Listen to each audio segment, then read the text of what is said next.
Welcome student. তো আমরা চলো দেখে নিই শ্রেণী সমবায়, রোধের শ্রেণী সমবায়টা কি জিনিস।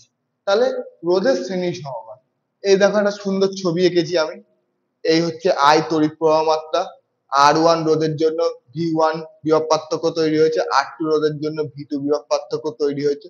টোটাল বর্তনীর বিভব পার্থক্যটা V, আর তড়িৎ প্রবাহ মাত্রা এই অনুযায়ী হচ্ছে, তার মানে ইলেকট্রন এই দিকে বাহিত হচ্ছে। ঠিক আছে, তো এই সার্কিটের মূল বৈশিষ্ট্য হচ্ছে এর বিভব পার্থক্য দুটো আলাদা, দুটো রোধের দুটো বিভব পার্থক্য আলাদা, কিন্তু প্রবাহ মাত্রাটা সেম থাকছে। ঠিক আছে, এইটাকে আমরা বলছি শ্রেণী রোধ। আর এই শ্রেণী রোধটা আমরা চিনবো কি করে? যখন একটা পাশে আর একটা রোধ থাকবে, এর পাশে আর একটা, এর পাশে আর একটা, এর পাশে আর একটা, এরকম পাশাপাশি যদি রোধ থেকে যায়, সেটাই ভাবে আমরা চিনবো যে এটা হচ্ছে একটা শ্রেণী সমান্তরাল।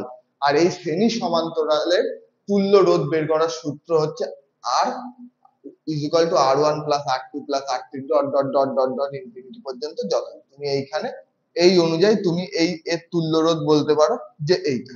কিন্তু অ্যাকচুয়ালি আমরা এখানে আরো যদি রোধ আঁকি, তাহলে সেগুলোও যোগ করা যেতে পারে।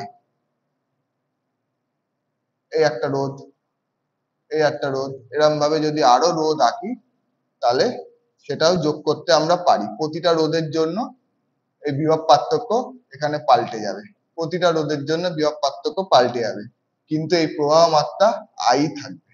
এটাই হচ্ছে এর প্রধান বৈশিষ্ট্য, প্রবাহ মাত্রা স্থির থাকবে।